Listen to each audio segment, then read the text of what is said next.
Welcome into the world of international relations. इस video में हम डिस्कस करेंगे साइकोलॉजिकल ऑपरेशंस के बारे में।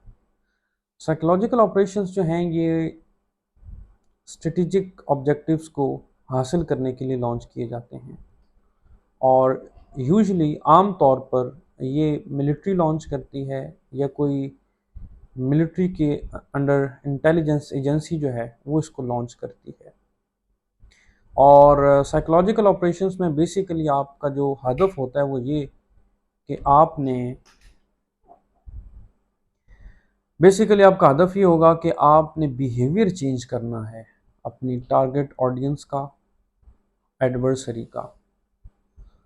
बिहेवियर चेंज जब आप कर लेंगे तो आपके जो स्ट्रेटेजिक ऑब्जेक्टिव्स हैं वो बड़े इजीली गेन हो जाते हैं। इसी के साथ मैं एक्सप्लेन करूं कंडीशनिंग को, यानी साइकोलॉजिकल ऑपरेशंस में बेसिकली कंडीशनिंग की जाती है। कंडीशनिंग का क्या मतलब है?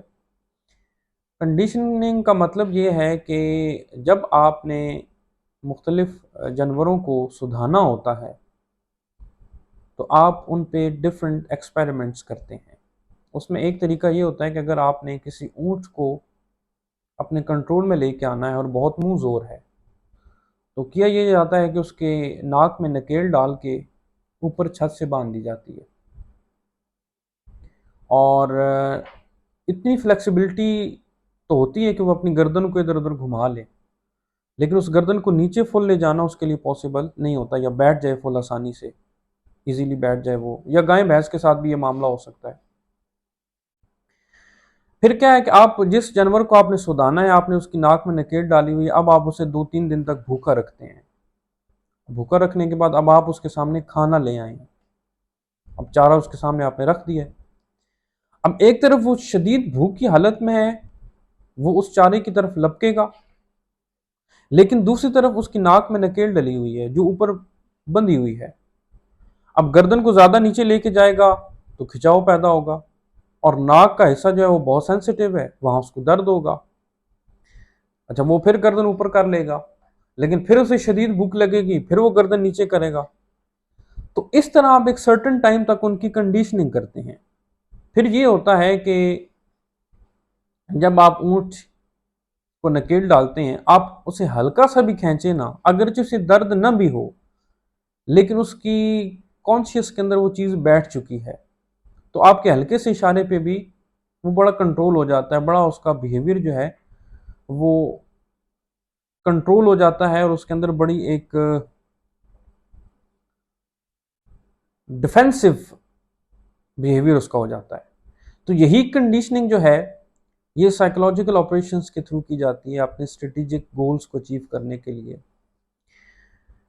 यानी कि अगर आपके नेबर में एक कंट्री है, और नॉर्मली एक परसेप्शन ये है, यानी पाकिस्तान और इंडिया की मिसाल ले लें, एक आम परसेप्शन ये है कि इंडिया जो है वो हमारा एनिमी है।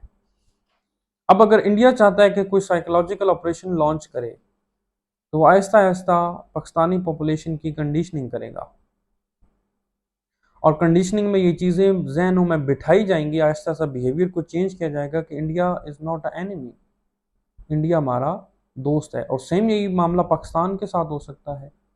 अफगान जहाद के अंदर क्या किया गया, साइकोलॉजिकल ऑपरेशंस थे, बताया गया कि रशिया अफगानिस्तान में आ गया, फिर वो पाकिस्तान पे हमला करेगा, तो हमने जहाद को बड़ा प्रमोट किया, और बाद में वो चीज़ें जो हैं वो फॉल्स साबित हुई। तो ये बेसिकली साइकोलॉजिकल ऑपरेशंस होते हैं जिनके थ्रू बिहेवियर को चेंज किया जाता है अपने स्ट्रेटेजिक ऑब्जेक्टिव्स को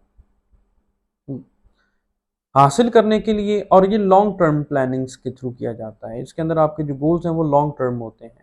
तो अब हम थोड़ा सा एक कंपेयर एंड कंट्रास्ट कर लेते हैं। जो प्रोपेगेंडा है वो जर्नल होता है, जनरल पब्लिक के साथ किया जाता है, वो नेगेटिव भी हो सकता है, पॉजिटिव भी हो सकता है।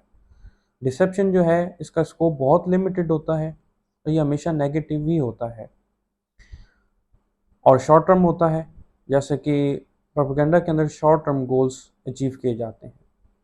लेकिन जो साइकोलॉजिकल ऑपरेशंस हैं इनको मिलिट्री लॉन्च करती है, इंटेलिजेंस एजेंसीज लॉन्च करती हैं। इनके अंदर लॉन्ग टर्म प्लानिंग होती है और स्ट्रेटेजिक ऑब्जेक्टिव्स होते हैं। आपने बेसिकली अगर बिहेवियर चेंज कर दिया है ना किसी पॉपुलेशन का, तो फिर तो आपको अपने रिसोर्सेज यूटिलाइज करने की ज़रूरत ही नहीं है। यानी जो पॉपुलेशन आपको अपना दुश्मन समझ रही थी, अब वो आपको अपना दोस्त समझेगी। जब दोस्त समझेगी तो आपके अगेंस्ट कोई ऑफेंसिव अटैक ही नहीं होगा। जब अटैक ही नहीं होगा तो आपको अपने मिलिट्री रिसोर्सेज को यूज़ करने की ज़रूरत ही नहीं है। तो ये बेसिकली डिफरेंस है साइकोलॉजिकल ऑपरेशन में, डिसेप्शन में और प्रोपेगेंडा में। बहुत शुक्रिया।